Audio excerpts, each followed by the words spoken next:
ઘણા દિવસથી હું જે વિચારી રહી હતી એ કામ મારું મેં આજે ફિનિશ કર્યું. આજે બોક્સ દેખાય છે એની અંદર ટોટલ 8 ટી-શર્ટ છે બ્લેક કલરની. નોર્મલી આપણે ડોમિનોઝ છે, પિઝા છે, મોટી મોટી બ્રાન્ડમાં જતા હોઈએ છીએ ને રેસ્ટોરન્ટ કેફેમાં, તો ત્યાં તમે જોજો બધા છે ને ડ્રેસ કોડ પહેરેલા હોય છે, બધાના જે હેલ્પર હોય છે એમના સેમ હોય છે. તો બસ મેં પણ એવું જ કર્યું છે.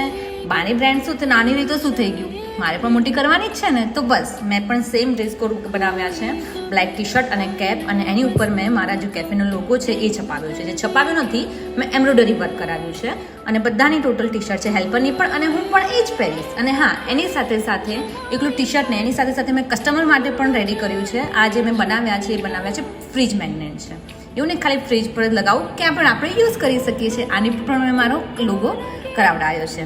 સો આવી નાની નાની વસ્તુ જે હોય ને એ બધી કસ્ટમરને ઘણી જ અટ્રેક્ટ કરતી હોય છે. અને મારો પણ એ જ ટ્રાય રહે છે કે કસ્ટમરને મારા ફૂડની સાથે સાથે આવી નાની નાની વાતો પણ એને ગમે. અને આ બધી વાતો યાદ રાખવી પણ જરૂરી છે, બિકોઝ આનાથી કસ્ટમરને પણ સ્પેશિયલ ફીલ થાય છે. અને સ્પેશિયલ ફીલ કરવું કોને ના ગમતું હોય? મને એટલું ગમે છે તો બીજાને પણ ગમે જ તેને. તો બસ આવી રીતે જ મારી ટ્રાય રહે છે. હવે આ બધું કરવાથી તો એકલી બ્રાન્ડ આપણી તમારી બનાવવાની નથી કે આપણું કામ ચાલવાનું નથી, એની સાથે કામ કરવું પણ જરૂરી છે.